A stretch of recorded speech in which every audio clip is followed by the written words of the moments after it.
somebody shout when they receive the notification. I've got it in my soap feed. Sweet. Okay. Hello, everyone. It has been a week. A really busy Wednesday, followed by a really busy Thursday, focused on Stadia exclusively. And we're just going to jump right into Android 11 Beta 1. It was a bit of a quiet release. They just did a blog post since they didn't have the benefit of Android 11, the beta show, or Google I/O, understandably on both accounts. But let's dive right into Android Beta 1. It's pretty good in terms of stability. All three of us have been using it. I know Ben has it as his daily driver on the Pixel 4, am I right? Yeah, I installed it yesterday after going through everything on Wednesday, and it's been fine. The only bug I noticed was today my haptics stopped working for everything, but I rebooted and now they're fine. That's a very beta bug to have. No doubt. How about you, Kyle? Pixel 3? No, I've been keeping it on the spare cracked Pixel 3 XL. Gotcha. I'm not ready to surrender to the will of the beta. Live on the edge. So yeah, stability-wise, like there's no weird video issues. My phone isn't randomly getting hot, which I think happened last time for one of the cycles, for one of the releases. So in terms of that, it's stable. You can get a lot done day to day, but probably for most people until Google Pay becomes available, it's probably not worth it for them. But Ben, you heard something this afternoon. Yeah, Google confirmed to us that Google Pay will start working on Android 11 Beta 1 soon, which is very purposely non-descriptive. But yeah, I guess it technically should have been working from the start, and just for some reason it's not. But and yet, it feels they like said it should be working. It feels like the inverse happened, though. For a lot of people, it was working at the start and then stopped. Yeah. So that's confusing. Which it makes sense that was the case, because our comment section went back and forth on people having it work, people not having it work. So. Indeed. What else are you liking so far? What is your one big feature of Beta 1? The power menu, the home controls. Power menu. It's it's so good.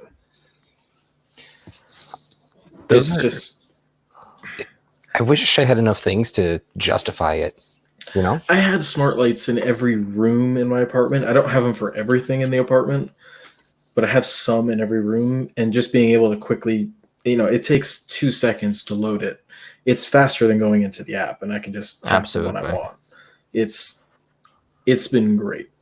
Oh, that's true. You don't even need to unlock to access it, huh? Yeah, no, that was my one. You have to unlock for it to go through, I think. Here, I can try it. Oh yeah, yep. You do have to. I just tried it on my lamp.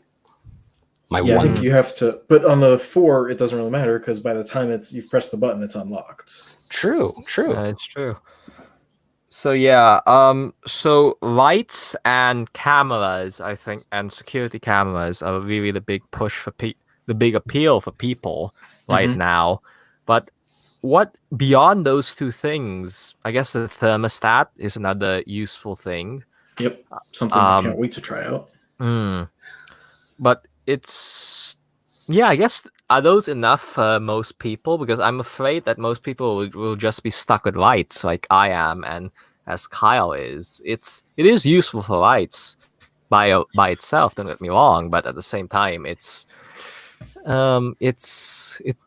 doesn't look as cool when you only have lights. Let's put it that way. Yeah, I think it will be extremely useful for the people who have like full smart home setups. And then if you just have lights, though, I think it's still the fastest way, because what I used to do is I went into the Google Home app to do it, but this is probably half the time, and it doesn't take me out of what I was doing to do it.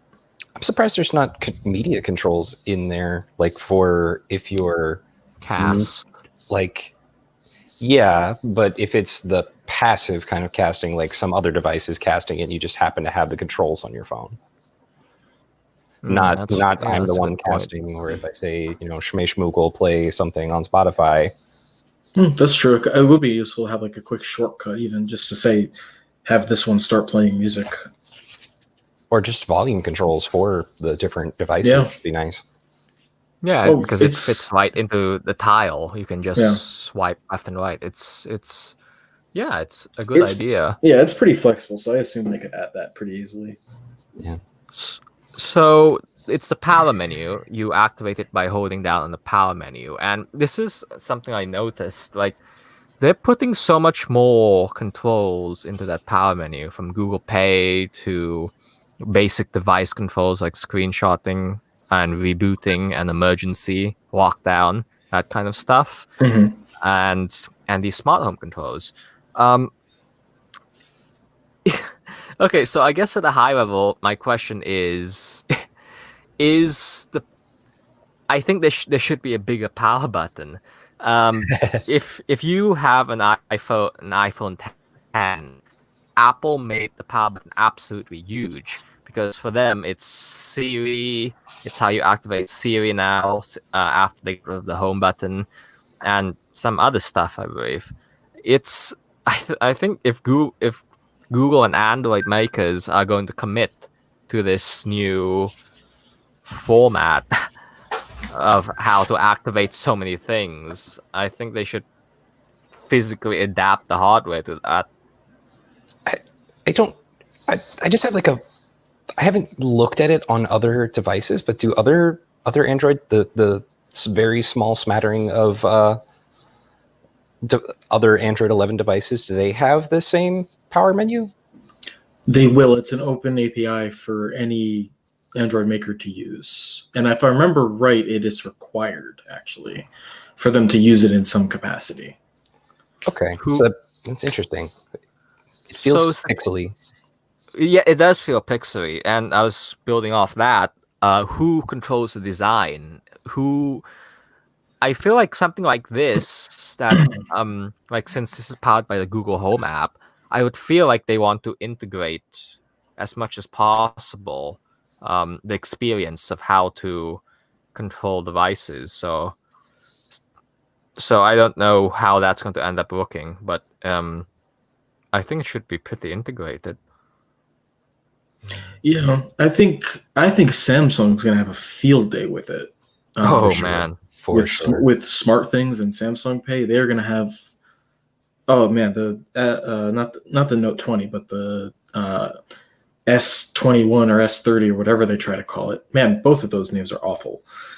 Galaxy S30 Ultra 5G.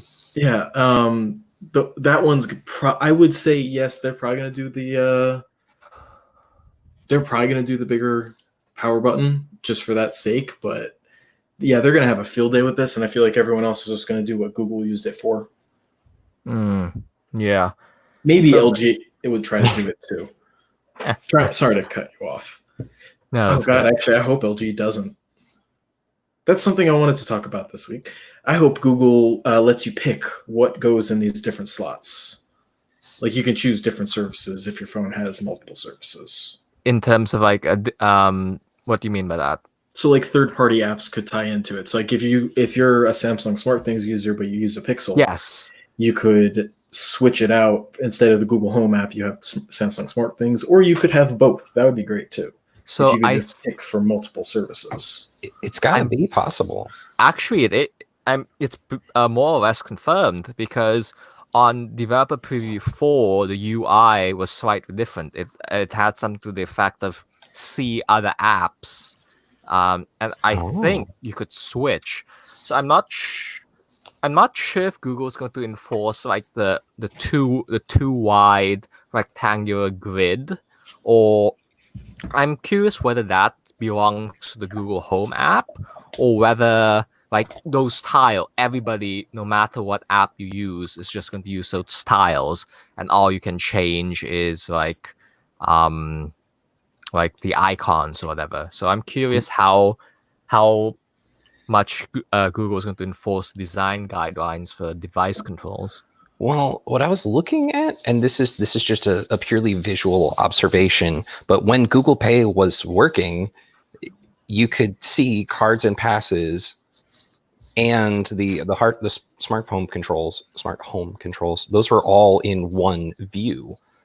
So I'm thinking that it's not going to be limited to looking like smart home controls. It's going to be broad enough that they could build something like cards and passes and put it in there. That's my guess from a visual playing with it kind of thing. It looks like it's all together like that. Yeah, the thing is, you can turn one off and leave the other on. So I think they are separate things. Absolutely. So we'll see. I hope like I'm getting some smart things for my house. So I'm hoping that you'll be able to add more stuff to that section. Yeah, and at the same time, as you pointed out earlier. So yeah, device controls, that is a big thing that Google is trying to do. That's one of their major tentpoles. And the second half of that are the new music controls. Love those. Love those, yeah. So I'm sure you've seen it by now, but the current beta 1 implementation sees the quick settings tile add another row, and to the left, a 3x2 row, and to the left of that are play pause buttons, and forwards and backwards, and whatever you're playing. I really like this design, and I'm not down with the renders that Google showed of just having the same 6x1 quick setting tiles, and then at the bottom you just have a full media control. That looks too much like the current one. I'll take anything that gets it out of my notification drawer. I don't care what it is. Get it out of my notifications and I'm happy. What's the primary driver of that? What's your why? My notifications drawer is my to-do list. That's the long and short of it. I try to use my notifications to like, oh yeah, I need to remember to do that, or oh, I need to message so and so back. I forgot to do that earlier. Kyle, are you the one person that snoozes notifications? Yes. That is the one feature of Android notifications I've always meant to use, and I have never been able to get into. Yeah, absolutely. I mean, I should use it more, but most of the time, the notifications just go there to die.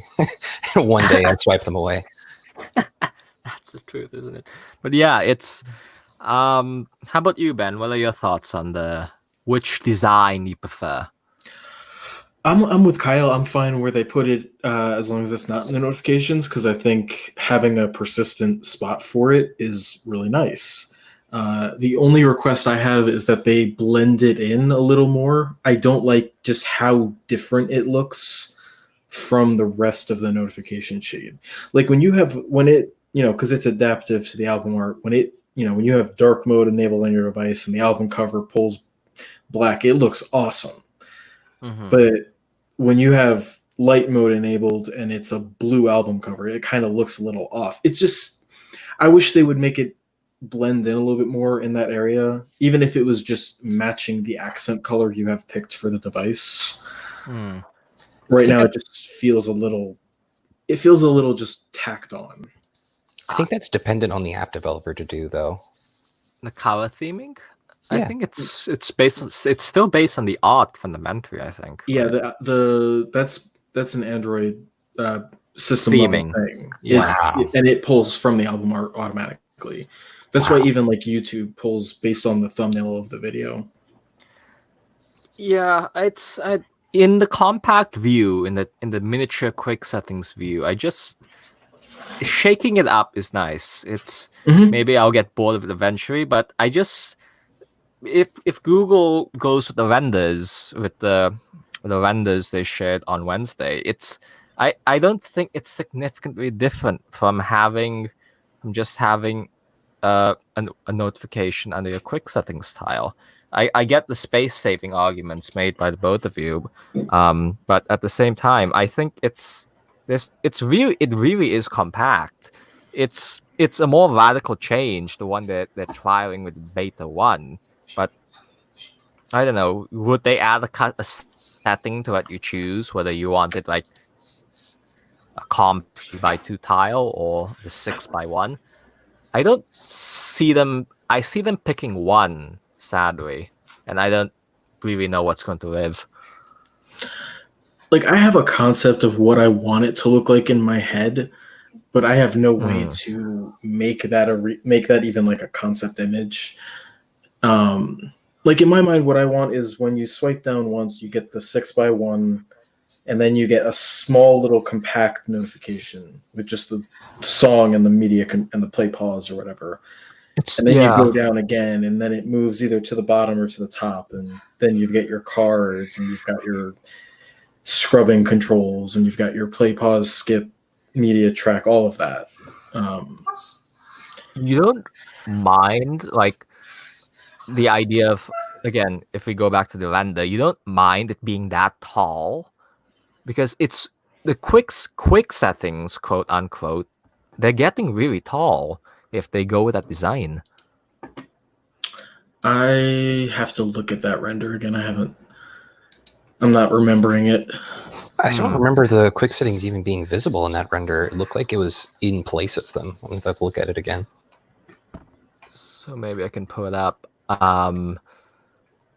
Yeah, it's in the announcement post. Yeah, it's underneath the 6x1 row. And yes. It says YouTube. Yeah, so basically on that one, so you take out where it says YouTube Music. You replace the skip and the skip track buttons. You take those out. You literally just leave play, pause, the name, the artist, the album art, and then you pull the device switcher down, and you just make it that, like, it would basically be half the height. That's what it would be ideal for me. Yeah, and then when you pull down again, you get the rest of that stuff. Yeah, that would basically be the same height as the 3x2 layout. Yeah, I could see that being quite nice. I don't think the device switcher is important enough to need to be there in the smallest form factor. That I agree with. You could switch either way. Just it needs to be half the height that it is in that picture. I could see that. It kind of reminds me of super old iOS when they had like a never mind, that's a tangent. I don't want to dive into. But okay, so we've talked about the compact design, but how about the pulled down design, where you can have. Okay, so should media controls be at the very, very top of the screen, or should it be underneath? Where is that design? I mean, I guess because of the fact that you're pulling down on it, you kind of, from a material standpoint, it makes sense for it to appear at the top. But the best place would be if I could, instead of swiping up to go home, I could swipe up to get to media controls. That'd be really cool. But that's incompatible with Android 10 and onward gesture nav. I do get the rationale in terms of like having it at the very top does make sense in terms of it's a very common gesture controlling music, so I can see why they would want to double down on that. But again, in terms of the hierarchy, quick settings should be at the very top. Settings. Period. Oh, definitely. Yeah. Honestly, like the biggest thing that I don't like is that in the compact form, the media controls are on the left instead of on the right. That's it. That's all I don't like. I just want them to. I think they'd look better if they were centered. In the compact form, or not in the compact form that we see in beta 1, but like as in a row underneath Yeah. Yeah. But stylistically, having it like not centered, I kind of like it too. It's a natural signal versus tiny dots at the bottom. Yeah, it's not bad. I feel like it does need, if they're going to keep that compact view, though, they need to make it blend in more. At least for the compact view. Like, you can pull down the normal one and then see it as you do now, but I feel like the other one needs to be a little more subtle. That's just my opinion. Yeah, that makes sense. So yeah, I think we talked music controls to death. And it's not even the final design. We could be having this discussion for the next two betas and maybe even the final release in terms of how they're going to change it, because I do think this is like going to be a top 3 feature in terms of what's most impactful when Android 11 rolls out, for better or worse. This is going to be a headlining feature, which is crazy for something that you have to currently enable through a developer option. Yeah, it's media resumption, and it doesn't even accurately capture the redesigned now playing controls in that name. So yeah, media controls and power, and the power device controls, I think that's 1 and 2 in terms of major features. Third, bubbles, right? That's going to be a paradigm shifting new focus on people. When it actually works with something.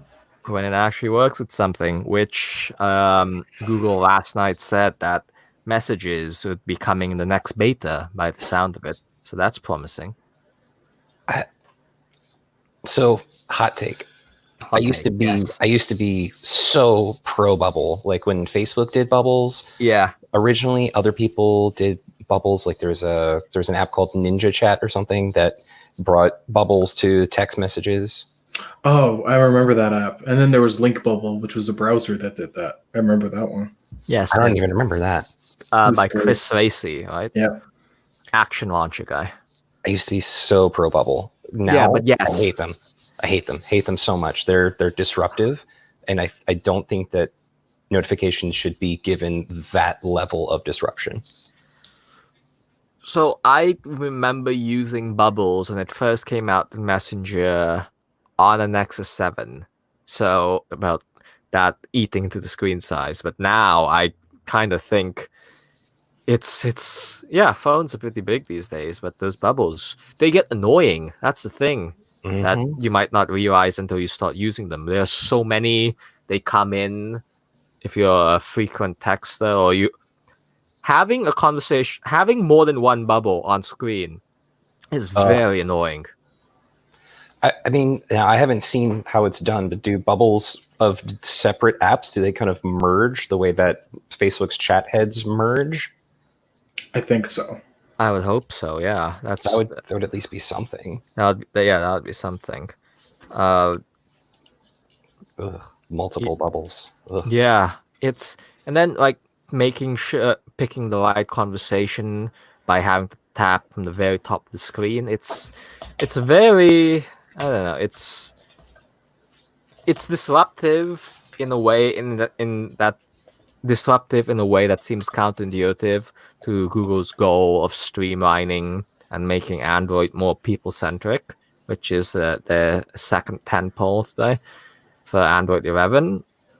So I don't know if... Well, all the apps are going to adopt it. Google is heavily encouraging it, and Facebook Messenger, surprisingly, has shown signs of supporting it in the beta. It works already, actually. Ooh, nice. It works in beta 1. It's the only app that works. Which is hilarious. Yeah, but I don't know. It's... Yeah, I don't know if people are going to like it. They're going to find it a novelty, sure, but I don't know how it sticks as a behavior. To kind of go back to what you said a minute ago, I feel like it's the opposite of digital well-being. Yeah, in it is disrupt. If you can keep it to 1 or 2 people, I think that's the thing that people are going to need to learn, that you need to curate how many bubbles you have, because otherwise it's just very disruptive. Yeah, I could see that. Maybe having VIPs, like 1, 2 VIPs.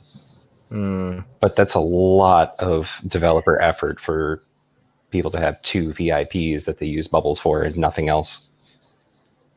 Yeah, and many of people's apps are going to blend in. They're going to look the same. It's you're homogenizing what the different UIs of chat apps, and that's a bit unfortunate in terms of developers never wanting to give up control. Yeah. Honestly, I feel like bubbles are going to be more useful, like for people who they message all day long. Bubbles are going to be great for messaging, but I also feel like they have a second use for just other kinds of apps, like browsers, social media, all that kind of stuff, where you could use it like that if you want, because technically bubbles are a replacement for another API that was used in Android for things that float over the screen, if I'm remembering that correctly. Yes, you are. But so it can be used for more than chat apps. I don't think they've talked about those use cases, though. They haven't, but they haven't said that. When they first talked about bubbles, they said it's not limited just to chat apps, which I think it opens the door to it being a lot more useful. Yeah. According to, or looking at the developer docs, though, it says that bubbles are built into the notification system. So whatever it is that you're using, it has to be a notification. Yeah. And there's something about people too, right? It has to be a contact. I don't remember that.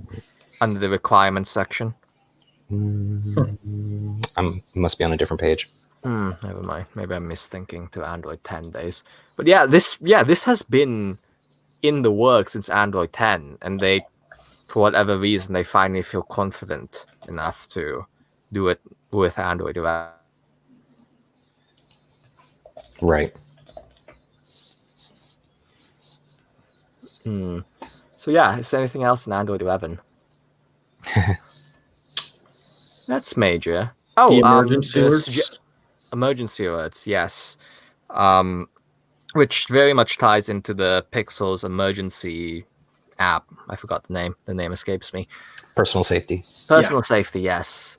Well, the suggestions. Have any of you used the Pixel Launcher suggestions, which is a Pixel feature?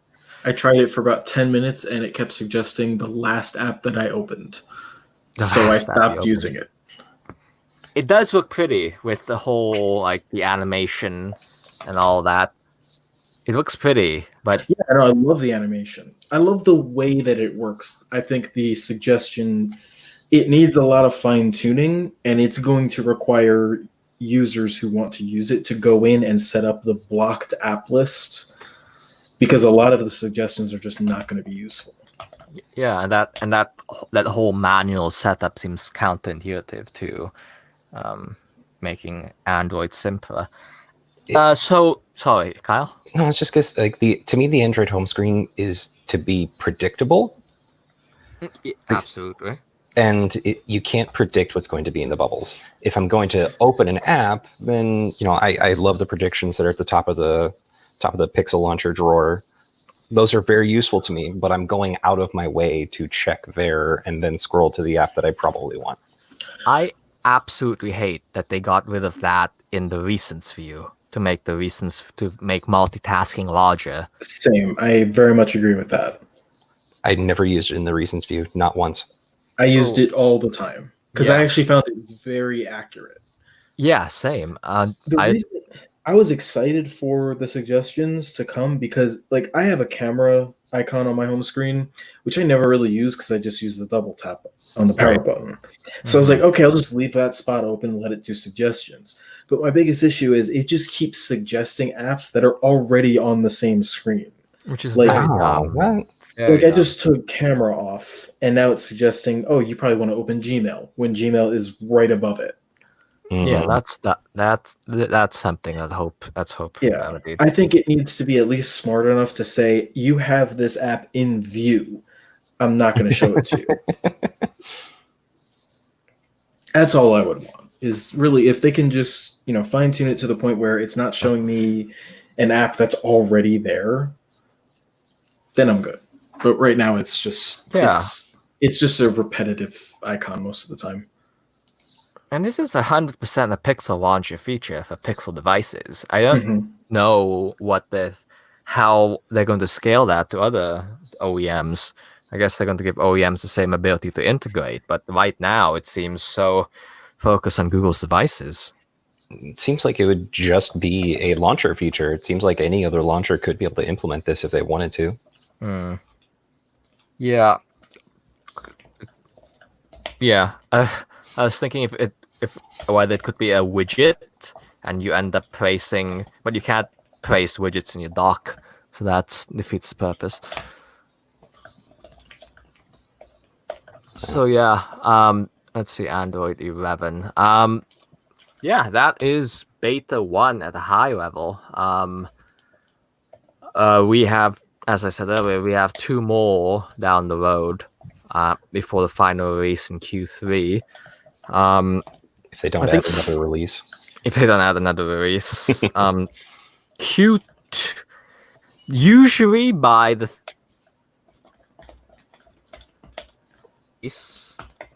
everything is finalized. I just cut off, I think. Yep. But I think we're going to in terms of how big these next 2 betas are. I think we're going to come down to the very end in terms of what they change. Because these, unless they finalize the now playing the media control behavior by beta 2, we're going to see refinement until the very end. Yeah, just refinements. I think we're pretty well settled as far as new features go. That's fair. Yeah, I guess what I am mostly talking about is the music, about how they do now playing controls. So yeah, until next month, hopefully sooner than later, and beta 2, Android 11 beta 2. So till then, this week, the other thing that Google did was they really stepped up the Pixel Buds. They talked about the issues. It started with a survey that they looked to send out to owners who had it day one, who bought the. Ben, did you get the survey? I did not get the survey. Interesting. I got it, but I didn't actually take it. Oops. I got it a good day or 2 after you did, though. Oh, nice. Great. So yeah. So they did that, and then that same afternoon, they officially talked about.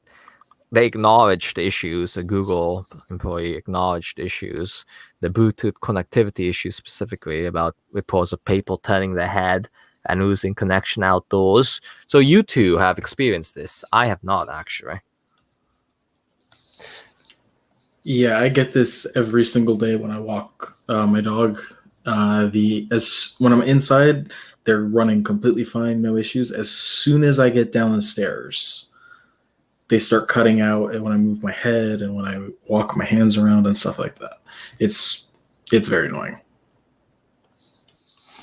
Yeah, if I'm walking downstairs, I'll be listening to music, and then if I turn my head 90 degrees to the right, the audio cut out usually. If I turn 90 degrees away from whatever pocket my phone is in. It's why outdoors? I threw that question earlier, but I don't get why it happens outdoors. Yeah, it's very confusing. I would think that inside is so much more of a difficult connectivity signals environment, but I've had no issues indoors. It's very strange. Yeah, because I can walk halfway across the house just fine. Without my phone, I can just walk halfway across the house and it's totally fine. But outside, if I get more than 4 feet away, I'm doomed.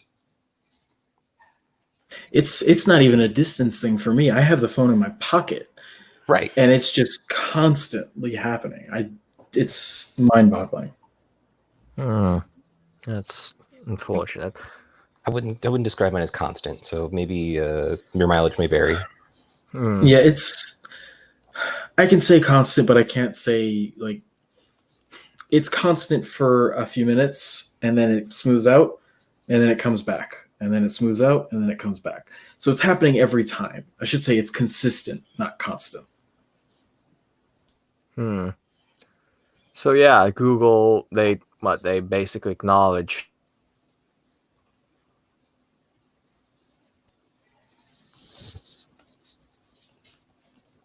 out, sorry, but they said they promised a series of fixes over the next coming weeks. The first one, which is not really connected to Bluetooth, is the static thing, firmware 296, and I just got the update, so I can't really tell if the static's gone. How about you two? I never noticed it in the first place, but I'm terrible about that kind of thing. I have not. I tried to listen to it and I could still hear it, but after the first like 2 days using the Pixel Buds, I forgot and could not hear the static anyway. So I don't know. This just felt like Google was just listening to some of the louder reviewers who had a serious issue with this when it wasn't really that big of an issue in the first place. I could see there being audiophiles that have strong opinions about this kind of thing. Yeah, exactly. But I don't think that's what Pixel Buds are made for. True. But my big counter is that do you experience this degree of buzzing in other Bluetooth headphones? Yeah. I have never. So, yeah, no, I have never noticed it in any others. Yeah, that is a curious thing. I'm sorry, it's not related to something. Sorry, continue. Yeah, no, it's just AirPods. I've never had this issue, and I immediately note when nothing is playing, you hear just before something starts or something stops, you do hear the buzzing, and it's unexpected. It's the annoying thing is that it's unexpected. You don't expect to hear random buzzing going in and out of your ear. I must not have heard what you guys are talking about because that doesn't sound familiar in the slightest. Especially when it's pitch quiet, you don't hear. Huh? Interesting. I can't say mine's ever been that strong. Even when I notice it, like I have to sit and concentrate to notice it. It's not just It's not I'm sitting here, the music, it's skipping to the next song. Oh, there's the buzzing again. That's not what's happening for me. It's just it's a faint little hiss if I really listen for it, which I can't think, but I also can't. I mean, I've also never tried to check to see if other earbuds have that because it's not something you just notice. I think the important qualifier here is what your surrounding environments are like. You'll never notice it outdoors, but like at night, especially when things are a bit quiet, I do hear it consistently. That's so true. I think the environment for some people, especially with all these reviewers looked at these headphones indoors, in houses, in apartments, and it might have been a bit more obvious. So that could be one reason why it's more obvious to some than others. Oh yeah, maybe caused by Bluetooth interference. I see what you're saying. So yeah, that's firmware 296, which if you do the dance of updating PixelPods, you can get it right now. PixelPods. What did I say? You said PixelPods. PixelPods. That's a new one. That's a new one. It's like the OnePlus pods. Those look like AirPods. Those are egregious. I can't believe they're going to call them OnePlus Pods. At least Buds was like, you're trying to distance yourself a little bit. Yeah, Pods is 1,000% in people's minds a thing in your ear with a stem coming down. And that was an Apple creation. Apple called things pods. I don't think anybody called any sort of ear equipment a pod until the ear pods, the old, 3.5 millimeter ear pods came out. Yeah, it's insane. I can't even think of enough. Like there are 1,000,002 AirPods ripoffs. I can't think of a single one from like any notable brand that uses the word pods, except for Mob Boy's Tick Pods. I was just about to say the tick pods. But those are, I mean, okay, those are literally designed to be ripoffs. Yeah, They were always designed to be ripoffs. I'm sure but you're not No off one contact. else uses them. they No one did else a uses different. them. What's that? The case. Then you have the case, which is Yeah, at least Mob Boy changed the case. yeah. This is no Mob Void. The lines are so much different. It's they're going for sharp lines and that aesthetic. So it's a specific aesthetic they're going with. It's different, but the the OnePlus pods, they are AirPods, and then the case is the same shape, basically the same shape. It's insane. Also, they're going to be white. Ugh. Like okay, again, my boy, I say it's a direct ripoff. It still is, but at least they made them blue. Yeah, it's I don't know. It's upsetting. Honestly, those they're very upsetting. Yeah. That's a tangent. But yes, the other things that Google is going to fix with the Pixel Pods, decrease instances of phone call cutouts, improved auto recovery when one or both earbuds lose connection, improved media playback stability for phones that have software audio encoding. I do not experience any of those issues. Same. I've experienced the disconnect of one before, but that was I did have that happen once. I tried to pair mine to my Chromebook, and it went terribly. And then I tried to go back to my phone, and only one pod connected. It would show both when they're in the case, and then I'd take one out, and it would not get recognized anymore, or it would still register as being in the case, and I'd take the other one out, and it would only recognize that one. I had to unpair and start from scratch. It was very frustrating. One does wonder why they didn't fix this in a 6-month period when this came between announcement and product and shipping. That's a weird thing that didn't happen. Or try and fix Chrome OS to be better with pixel pods, as we call them now. Pixel Pods, yeah, I saw the thing. There is one thing. How didn't they announce that Fast Pair was gonna be a thing for Chromebooks? Yeah, and I thought it really is. I thought it is a thing. It's not. I thought it already was a thing. That's The weird. auto recognition thing isn't there yet. Not that I have ever experienced. That's Huh. baffling. I thought it was already there. I might have to try that with my Sonys later. Yeah. And another thing is find my device. That should be coming in whenever it comes. One day. One day, yeah. But yeah, that's the Pixel One day is people. soon. Google is listening to people. Yeah. Yeah. So yeah, that's the Pixel Buds. Good on Google for listening to people. And Stadia. Thursday, right? Yes, that was Thursday. Mhm. The Stadia news.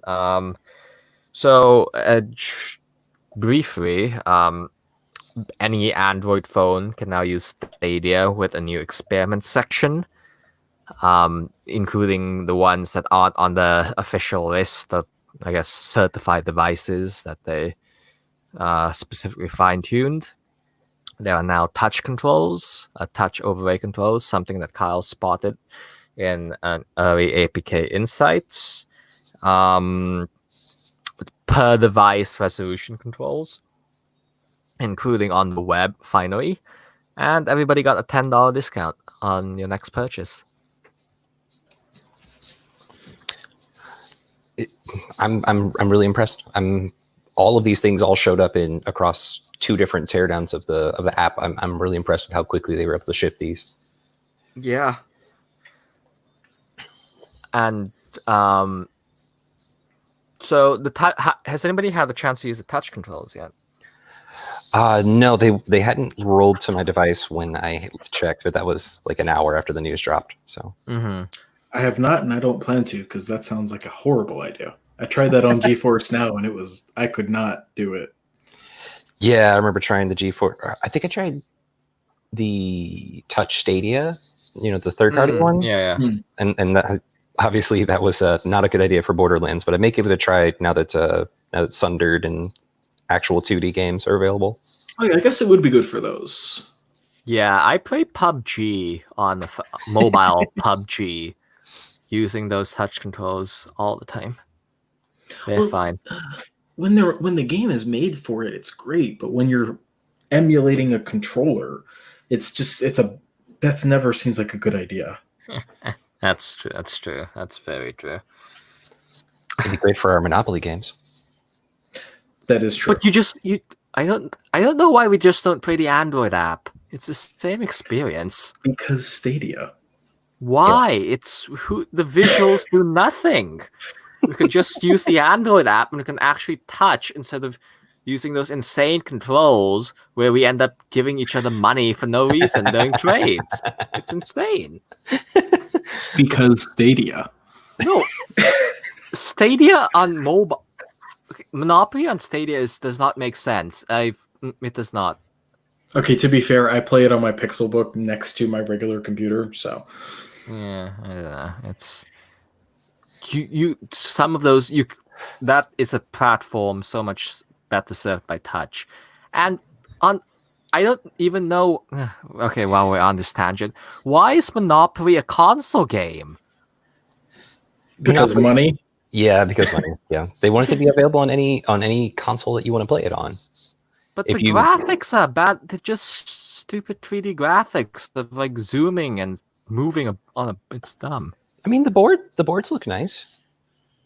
The Haunted board is really cool. The City board is nice. I mean, no one should ever spend the $60 they usually charge for it, but I think it's $40, and it was on sale for like $10 or $5 or something. When you can get it for $10, it's worth it. I have actually, I think I bought one of them for my Switch. Like, it is worth it just to have it for like having friends over, when that's a thing again. Yeah. Or you could have a real board, which I have, a Star Trek one. Yeah, but then somebody's got to count all the money. You got to make sure you don't lose all the pieces. The fun your friends can't cheat. That's the fun part. Cheating? Good to know. Good to know. They did make an entire version of Monopoly just for cheating. Of like the banking. Point of the game is to cheat. Yeah, and hiding money and that kind of stuff and swiping, that's a part of the fun. It was going to be fun. Yeah, it is. So. You have to guard my wallet. I just imagine you walking around Google I/O with a wallet full of Monopoly money, and like Abner stole like $20 out of your wallet or something. Like I feel like we have to make this picture now. Yeah. We probably do. Okay, so yeah, getting back on topic, what were the unofficial announcements and how do you get Stadia on your Android TV? Yeah, so that was the biggest thing, and it was good timing because I feel like I've seen more comments and tweets in the past week of people annoyed that Stadia is not on Android TV, and because it's now experimental, it works on any Android device, which includes Android TV. But because in the latest update, they changed the login method so that way it works with Android TV's handling of Google accounts. You can now install and run and actually play games on the Stadia app on Android TV. Previously, you couldn't log in because it was trying to pull the same interface that it does on your Android phone, which doesn't work. It will not pull up on Android TV. But now with this latest version, it works properly. You can log in. You can even set up an account from scratch if you need to. But yeah, you could, as long as you just need a mouse and a game controller. And the mouse is because the remote cannot get to those touch targets. But if you have the mouse, you can get the games running, and it plays really well. Like I was playing it on Google's ADT3 Android TV developer dongle, which a lot of apps are kind of messy with that one just because it's running newer versions and all that stuff. But it ran flawlessly. Like I didn't even have input lag, and I was using a Bluetooth controller. Man. Yeah, I was shocked how well it, like, all they have to do is design an interface, like just take the Chromecast UI and slap it into the Android app, and they would have Stadia for Android TV done. They need pairing too, which is on the way, but it's still for the for Android. For the Chromecast Ultra, for the Stadia controller. Yeah, they would need the yeah, Wi-Fi. But even then, just enabling it for Bluetooth would be great. And like I said, it works so well. Like I haven't had a chance to try it on anything else, but it worked way better than I ever thought it would. Yeah, that's because they're actively working on making it work. This is months of effort. It's not like, oh, we just happen to try it now that any Android can work. Well, wonder if it works on Android TV. The Google Stadia team has been putting effort in to make an official Stadia app. We're just kind of jumping the gun a little bit. Yeah, it's great. Yeah, I mean that's all there is to say about it. It's great if you have the time to get it running.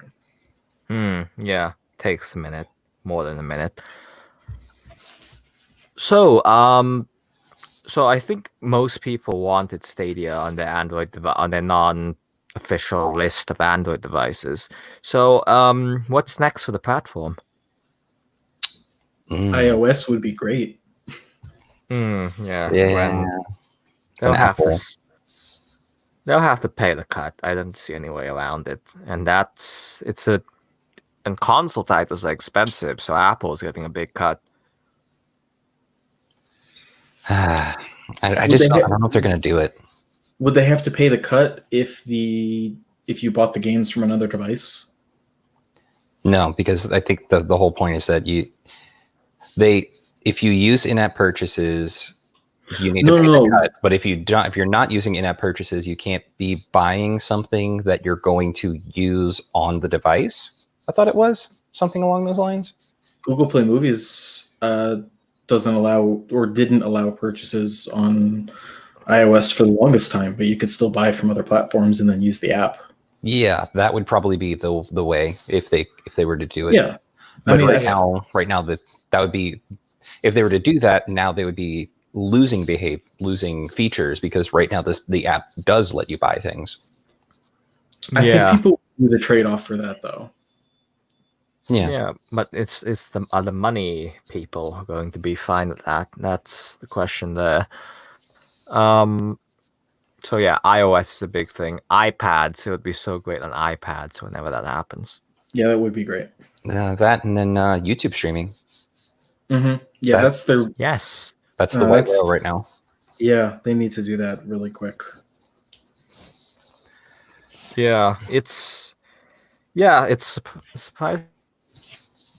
surprising how long it's taken for them right now. In terms, they really should have had it by now. Like all signs are pointing to it should have been here. Like it's there's code for it in most of the apps. Same with the Stadia controller. So many people have used desktop on their Android phones. They've used the desktop.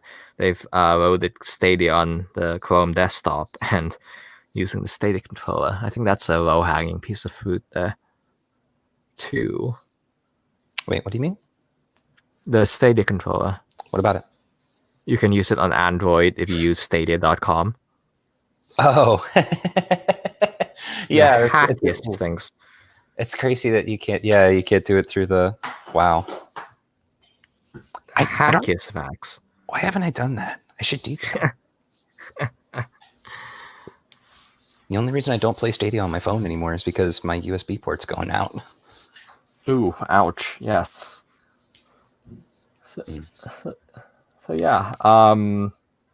Like we said earlier, $10 off any game, which is an interesting promo for Google to run. Game or bundle that includes a base game. Yes. So do you want to talk about Destiny? Yes. So this week I am keenly excited because Bungie announced the next 3 years worth of Destiny 2 content. And the first pack is Destiny 2 Beyond Light.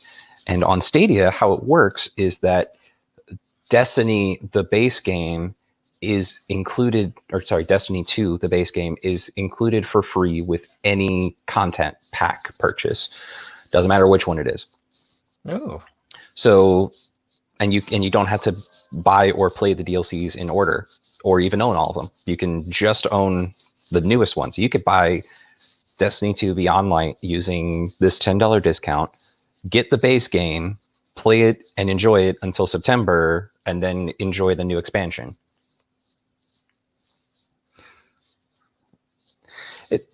I'm excited. It was a semi pre-order kind of situation, which is interesting. Yeah. Yes, because that thank you. It was the Destiny 2 Beyond Light is the first thing that's on Stadia that is available for pre-order. But it's not really a pre-order because you're paying for it all up front right now, but you don't get the content until September, but you are getting something today. Yeah. And I think you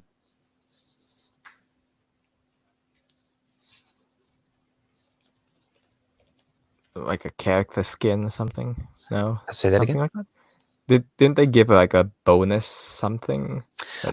Yeah. They included a new emote, which is like a Fortnite dance basically, and I want to say a new ghost if you pre-order. So you'll get something. And the base game. And the base game, yeah. I intend on using my $10 pre-order or my $10 discount to pick that up. Nice. So yeah, those are our 3 big things for the week. It's been a bit of a busy week, but until next week, you can tune into Alphabet Scoop here every week. We record this podcast usually on Thursdays and publish Friday morning. This week was an exception. And you can find us on all your favorite podcasting platforms, including Apple Podcasts, Pocket Casts, Google Podcasts, and you can listen on our site at 9to5google.com if you wish. Thank you for tuning in. Thank you to Kyle and Ben, and we'll see you next week. See ya. Bye. Bye.